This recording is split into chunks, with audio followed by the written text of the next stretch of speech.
ప్రియమైన వారలారా, దేవుని కృపను బట్టి మన జీవితంలో మన సృష్టికర్త అయినటువంటి ఆ దేవాది దేవుణ్ణి మనం క్రీస్తు యేసు ద్వారా తెలుసుకోవటం, ఆయనను అంగీకరించటం, ఆయన ప్రజలుగా ఈ భూమి మీద మనం బ్రతకటం, అలాగే మన జీవితంలో నిజమైనటువంటి సృష్టికర్తను మనం పూజించటం, ఆయనను ఆరాధించటం అనేటటువంటిది మన జీవితాలకు దేవుడిచ్చినటువంటి ఒక ఉన్నతమైనటువంటి భాగ్యం. ఈరోజు లోకమంతటిని మనం ఒకసారి గమనిస్తే, లోకంలో అనేకులు నిజమైనటువంటి సృష్టికర్తను ఎరుగని స్థితిలో బ్రతుకుతున్నారు. ఒక అజ్ఞాన అంధకారములో కొనసాగుతున్నారు. సమాజంలో ఎంత విచిత్రంగా మనం చూస్తున్నాము అంటే, మనిషి తన స్వహస్తాలతో రూపించినటువంటి ఒక రూపాన్ని, ఒక బంగారు ప్రతిమను, లేక ఇత్తడి ప్రతిమను, లేక ఒక రాతి బొమ్మను సమాజం దేవునిగా పూజించటం అనేటటువంటిది మనం చూస్తున్నాం. మనుషుల చేత చేయబడిన వాటిని మనుషులు ఏమని పూజిస్తున్నారు?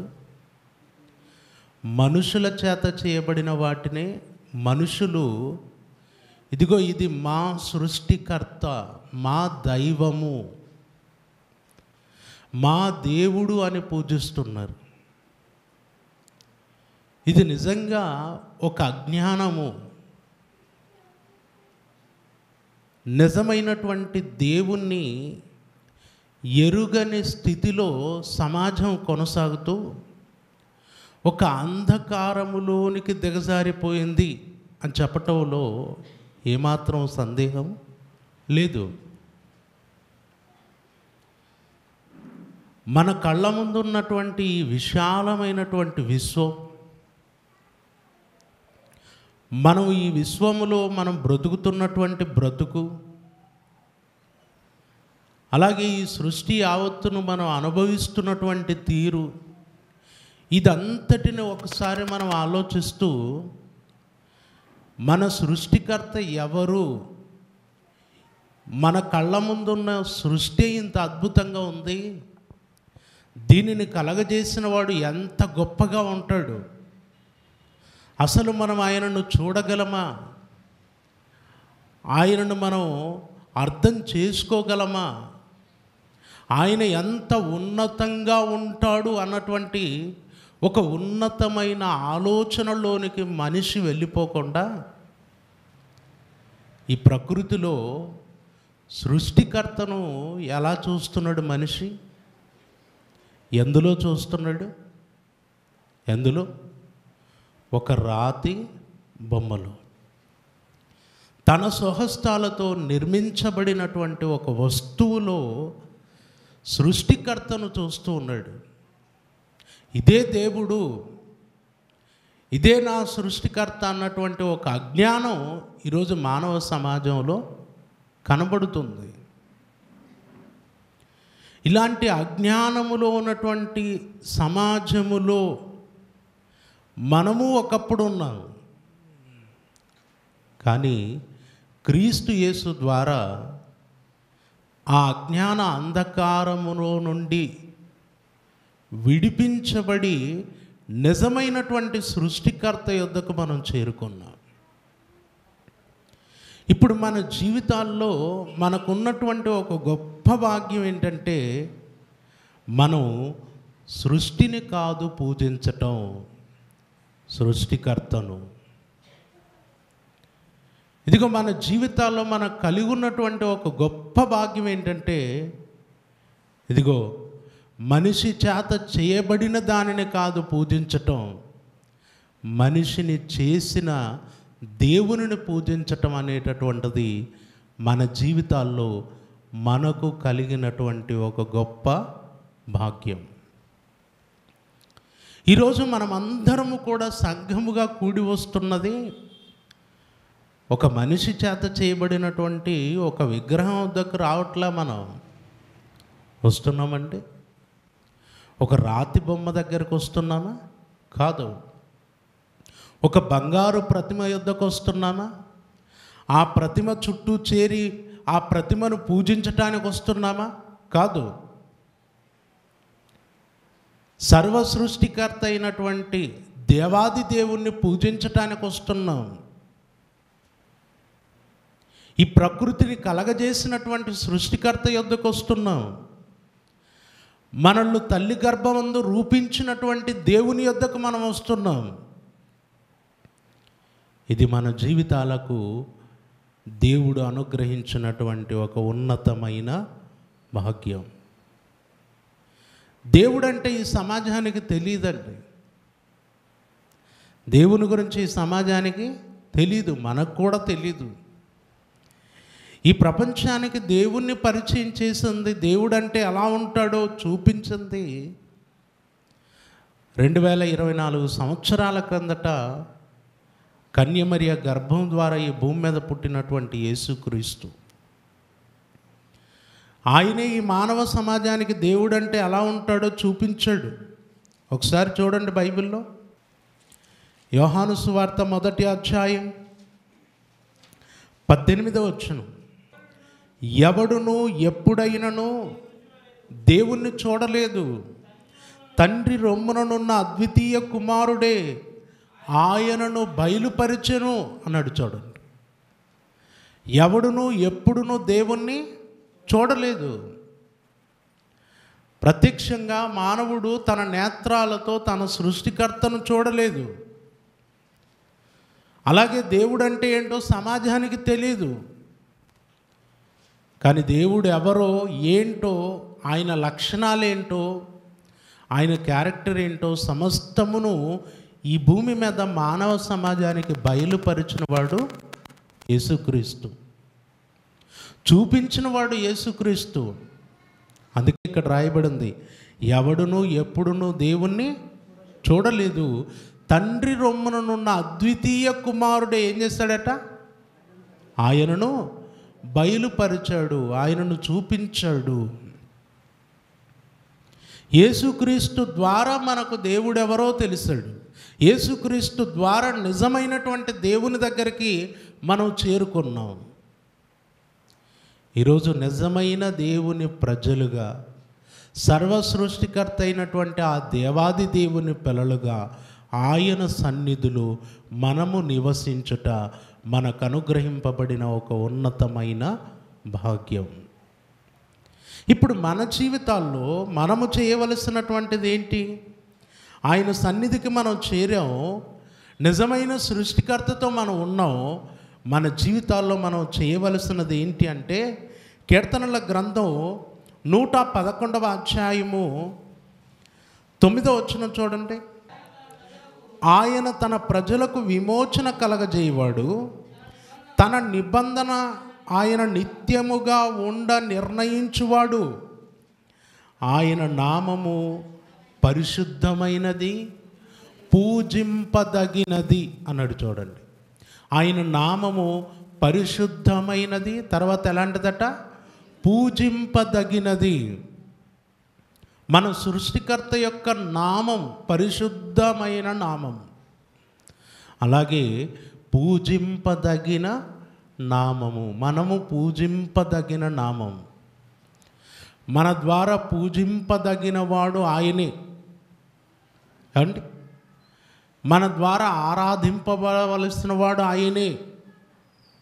ఎందుకంటే మన ఆరాధనలు, మన పూజలు అండ్ మనం నమస్కరించడం ఇదంతా కూడా సమాజంలో మనుషుల చేత చేయబడిన వాటికి ఆ అర్హత లేదు. సమాజంలో పరిశుద్ధమైన నామము కలిగిన వారు ఎవరు లేరు. పూజింపదగబడినటువంటి వారెవ్వరూ లేరు. ఇదిగో దేవుడు క్రీస్తు యేసు ద్వారా బయలుపరచబడినటువంటి దేవుడు, సృష్టికర్త అయినటువంటి దేవుడు, ఆయన నామము పరిశుద్ధమైనది, తర్వాత పూజింపదగినది. మనం పూజించాలి, ఆయన నామాన్ని మనం పూజించాలి. ఇదిగో ఆ దేవుని దగ్గరికి చేరాం, ఆయనతో మనం ఉన్నాం, ఆయన సన్నిధిలో మనం ఉన్నాం. మనం చేయవలసింది ఏంటంటే ఆయన నామాన్ని మనం పూజించాలి. ఆయన నామం పరిశుద్ధమైంది, పూజింపదగినది. ఎందుకు పరిశుద్ధమైంది, ఎందుకు పూజింపదగినది, ఎలా పూజింపదగినది అని మనం ఆలోచిస్తే ఒకసారి ఒక చక్కటి మాట చూద్దాం. నిర్గమకాండం 34వ అధ్యాయం. అంటే మనం పూజించటానికి, ఆయన నామాన్ని పూజించటానికి, ఆయన నామం పరిశుద్ధమైంది, ఆయన నామాన్ని మనం పూజించాలి అన్నాడు. ఎందుకు పూజించాలో ఒకసారి మనం చూడగలిగితే ఆయన నామమును గూర్చినటువంటి సంగతి నిర్గమకాండం 34వ అధ్యాయము 5వ వచనం చూడండి. మేఘములో యెహోవా దిగి అక్కడ అతనితో నిలిచి యెహోవా అను నామమును ప్రకటించెను. యెహోవా అను నామమును ప్రకటించాడట. యెహోవా అను నామమును ప్రకటించాడు. ఓకే, ప్రకటించాడు. యెహోవా అను నామాన్ని ప్రకటించాడు. ఏంటి ఆయన నామం? క్రింద 6వ వచనం. అతని ఎదుట యెహోవా అతన్ని దాటి వెళ్ళుచు, యెహోవా కనికరము, దయా, దీర్ఘశాంతము, విస్తారమైన కృపా సత్యములు గల దేవుడైన యెహోవా అన్నాడండి. ఆయన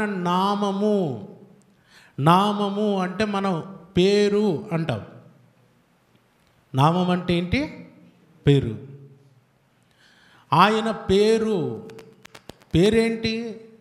పిలవటానికి ఏదో ఒక పేరు అనకండి. పేరు అనంటే ఇక్కడ ఆయన క్యారెక్టర్, ఆయన గుణలక్షణాలు. నామము అంటే ఆయన క్యారెక్టరు. ఆయన నామం ఏంటి అంటే కనికరం కలిగిన వాడట.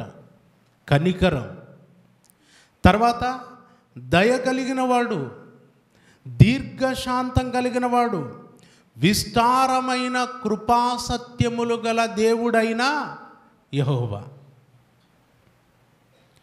ఆయన నామాన్ని మనం పూజించాలి. ఎందుకు పూజించాలి? ఆయన నామం అంటేనే కనికరం, ప్రేమ, దయ, దీర్ఘశాంతం, కృపా సత్యములు గలవాడు. ఇప్పుడు అవన్నీ కలిగి ఉన్నాడు కనుకనే మనం ఎక్కడున్నాం? ఆయనలో అవన్నీ ఉన్నాయి కనుకనే ఈరోజు సజీవులుగా ఈ భూమి మీద ఆయన సన్నిధిలో మనం ఉన్నాం. కనికరం ఉండటాన్ని బట్టి, కృప ఉండటాన్ని బట్టి, దయ ఉండటాన్ని బట్టి ఇదిగో ఈరోజు దేవుని సన్నిధిలో సజీవులుగా మనం ఉన్నాం. లేకపోతే కనికరం దేవుడికి లేదనుకోండి, దయ లేదనుకోండి, మనం బ్రతికేవారమా? అంటే బ్రతకము అని అంటే ఇక్కడ దేవుడు మనల్ని ఏదో చేస్తాడని ఎప్పుడు అనుకోకండి. దేవుడు మనల్ని శిక్షిస్తాడు అనకండి. ఎక్కడ మనం నశించిపోయేది మనం చేసుకున్నటువంటి వాటిని బట్టి మనం నశించిపోతాం. దేన్ని బట్టి నశించిపోతాం? దేన్ని బట్టి? మనము చేసిన వాటిని బట్టే మనం నశించిపోతాం. దేవుడు శిక్షించటం కాదు, నీవు చేసుకున్నది నీ నెత్తి మీదకే వచ్చును. మనం ఒక తప్పు చేస్తే ఆ తప్పుకు తగిన ప్రతిఫలం ఉంటుంది. దాని ద్వారా మనం నష్టపోతాం, దాని ద్వారా శిక్షించబడతాం. ఇప్పుడు ఇక్కడ మనము లోకంలో పాపాలు చేసో, దేవుని దృష్టికి వ్యతిరేకమైనవి ఏవో చేసో, వాటిని బట్టి మనం నశించిపోతున్నాం. వాటిని బట్టి నశించిపోయే మన మీద దేవుడు కనికరం చూపాడు, దయ చూపాడు. అంటే పాపం చేసాం, ఆ పాపం మనలో శిక్షలోనికి తీసుకెళ్తుంది. కానీ ఇక్కడ దేవుడు ఏం చేశాడు? కనికరపడి రక్షిస్తున్నాడు. దయ చూపి మనల్ని రక్షిస్తున్నాడు. కృపా సత్యములు కలిగలవాడు. ఇదిగో ఆయన మనల్ని ప్రేమించి పట్టుకుంటున్నాడు. ఎంత గొప్ప విషయం చూడండి. మనం ఏమనుకుంటామంటే మనం పాపం చేస్తాం, దేవుడు మనల్ని శిక్షిస్తాడు. పాపం చేస్తాం, దేవుడు మనల్ని శిక్షిస్తాడు. దేవుడు శిక్షించటం కాదు, నీ పాపానికి ప్రతిఫలం ఏంటో దేవుడు ముందే చెప్పేస్తాడు. చేసిన దానికి, ఒక తప్పు చేస్తే దానికి ప్రతిఫలం అనేది వస్తుంది.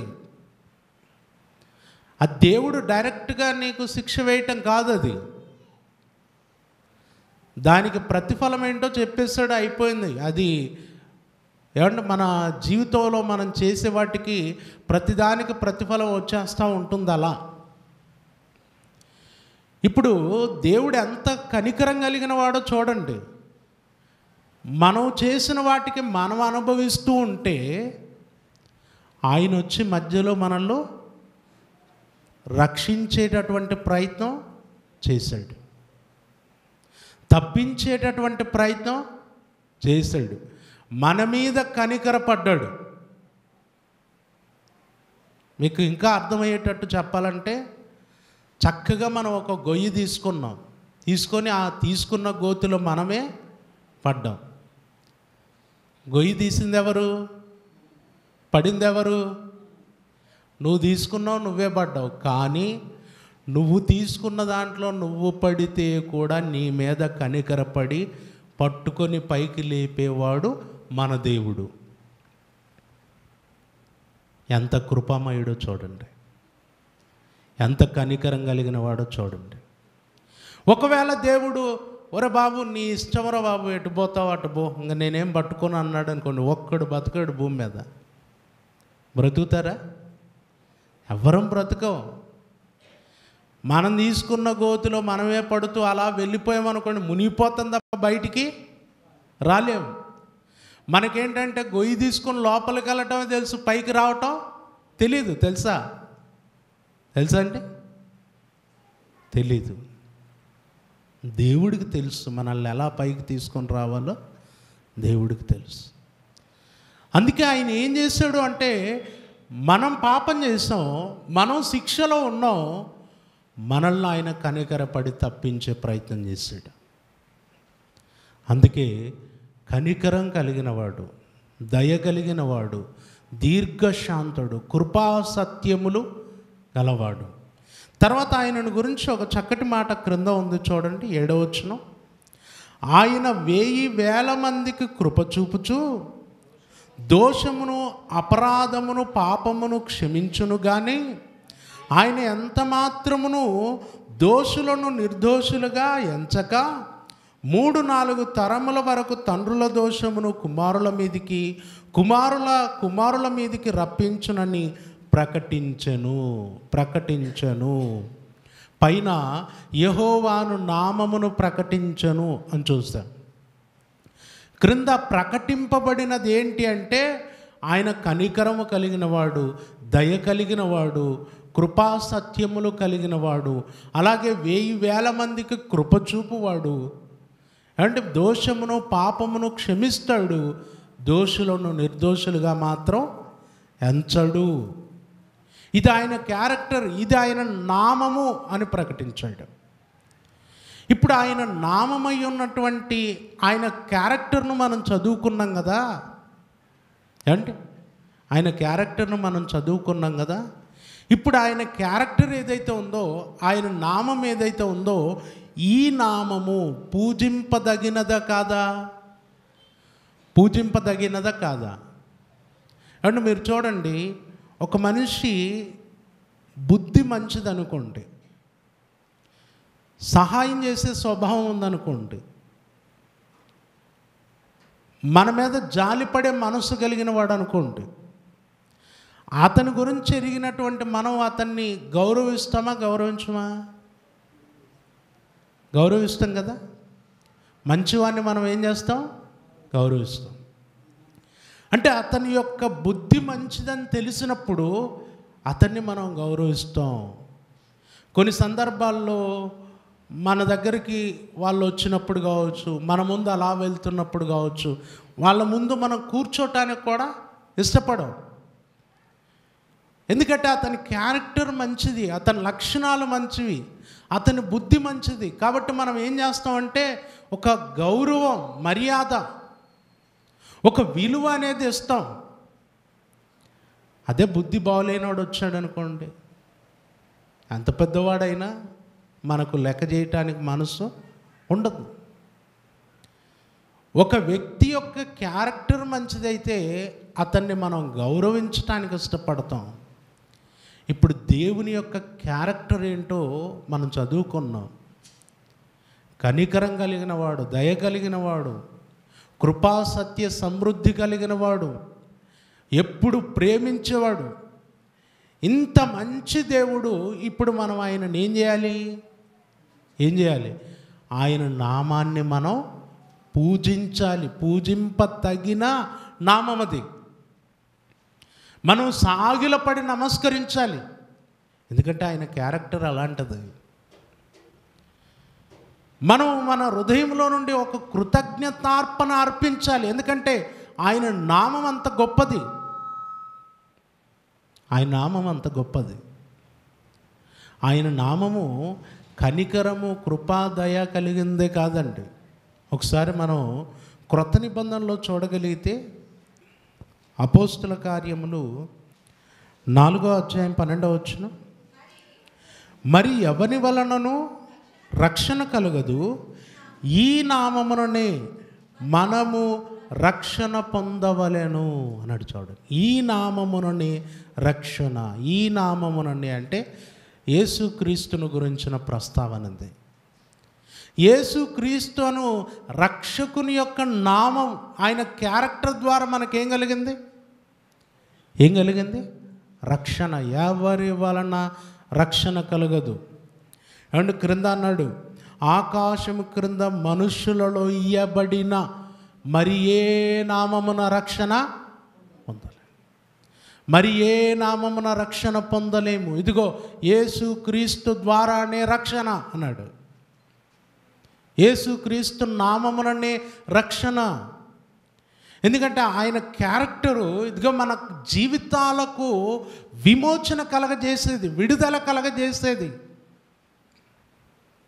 యేసుక్రీస్తును నువ్వు జాగ్రత్తగా గమనిస్తూ ఆయన జీవితం గురించి చదువుకుంటూ ఆయన ప్రయాణించిన ఆ తీరు, ఆయన బ్రతికిన ఆ తీరు నువ్వు తెలుసుకుంటూ నీ జీవితాన్ని అలా నడిపించుకోవటానికి ప్రయత్నం చేసావు అనుకోండి, నీ జీవితం పవిత్రమైపోతుంది, నీ బ్రతుకు పవిత్రమైపోతుంది.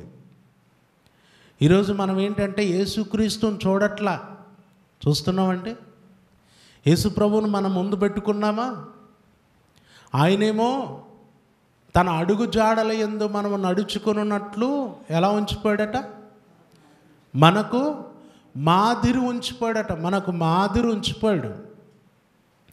కానీ మనం యేసుక్రీస్తును మాదిరిగా ఉంచుకొని ఆయన అడుగు జాడల్లో నడవట్లా.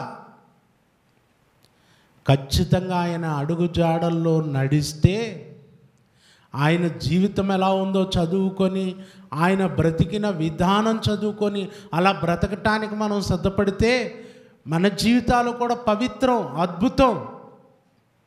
అవును కదా? మన జీవితాలు కూడా సమాజంలో ఒక వెలుగుతాయి.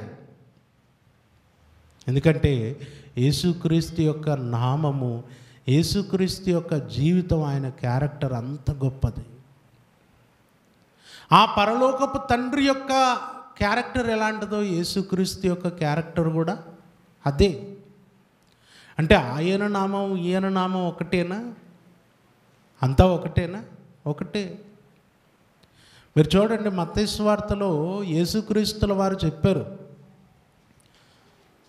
మీరు బాప్తిసం ఇవ్వండి అందరికీ అని చెబుతూ ఆయన ఒక మాట అన్నాడు అక్కడ. ఒకసారి చూద్దాం. మత్తయి సువార్త 28వ అధ్యాయము 19వ వచనం చూడండి. 19వ వచనం, కాబట్టి మీరు వెళ్ళి సమస్త జనులను శిష్యులనుగా చేయుడి, తండ్రి యొక్కయో కుమారుని యొక్కయో పరిశుద్ధాత్మ యొక్కయో నామములలోనికి ఉందా? అది చూస్తున్నారు లేదు మీరు? నామములోనికి, తండ్రి యొక్కయో కుమారుని యొక్కయో పరిశుద్ధాత్మ యొక్కయో నామములు కాదు, నామము ఒకటే. అక్కడ యెహోవా నామము పూజింపదగిన నామం. అక్కడ యేసుక్రీస్తుని గురించి చెప్పాడు, ఈ నామమున తప్ప మరి ఏ నామమున రక్షణ పొందలే. ఇప్పుడు యేసుక్రీస్తు యొక్క నామం పూజింపదగినదా కాదా?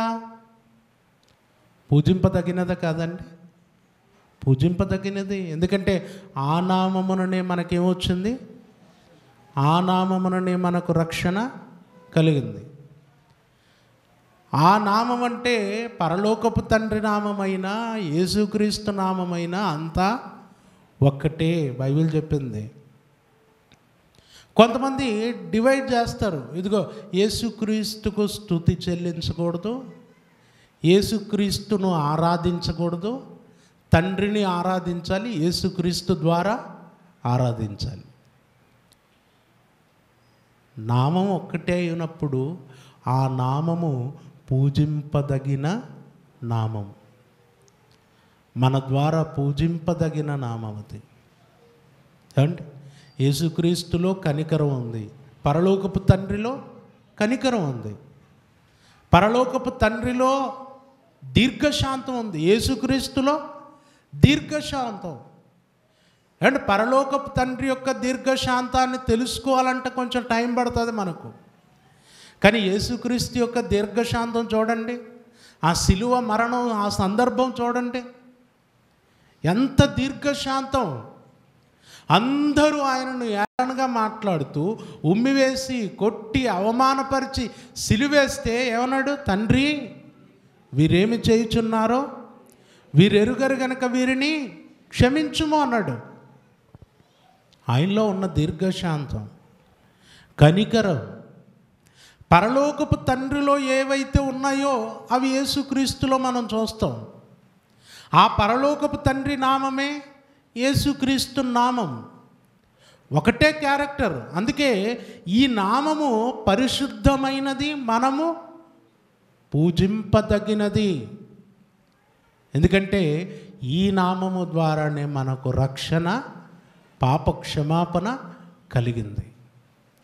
ఈరోజు దేవుని సన్నిధిలో సజీవులమై ఆ నిజమైన సృష్టికర్తను పూజించేటటువంటి, ఆరాధించేటటువంటి ధన్యత మనకు కలిగింది. కనుక ప్రియులారా, దేవుని సన్నిధికి మనం వస్తున్నాం. మనం ఒక విగ్రహం దగ్గరికి రావట్లా.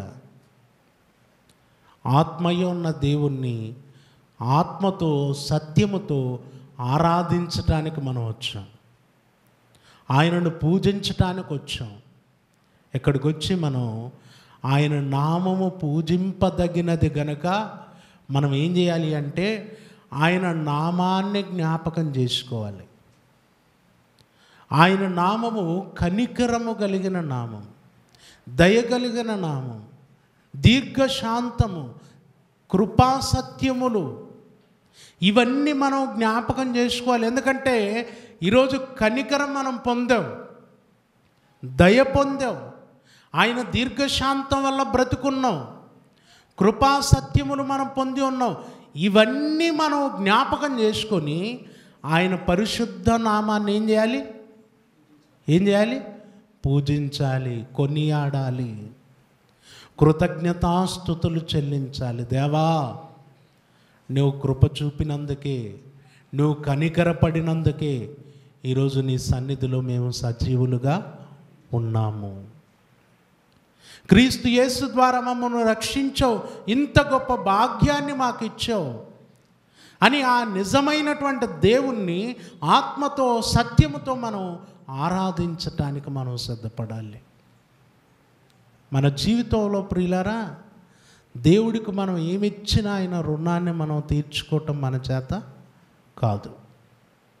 గతంలో కూడా చెప్పాను నేను, దేవుడు మన జీవితంలో మనకు చేసినటువంటి మేలులను బట్టి, మనకిస్తున్న ఆరోగ్యాన్ని బట్టి, మన మీద చూపుతున్న ఆయన కృపను బట్టి మనం ఆయనకి ఏమిచ్చినా రుణస్థులమే. అందుకే మనం విరిగి నలిగిన హృదయముతో దేవుని సన్నిధిలో మన పాపపు జీవితాన్ని మనం దేవుని సన్నిధిలో ఒప్పుకొని పశ్చాత్తాపపడి, ఏమంటే విరిగి నలిగిన హృదయంతో ఆయనను ఆరాధించడానికి సిద్ధపడాలి.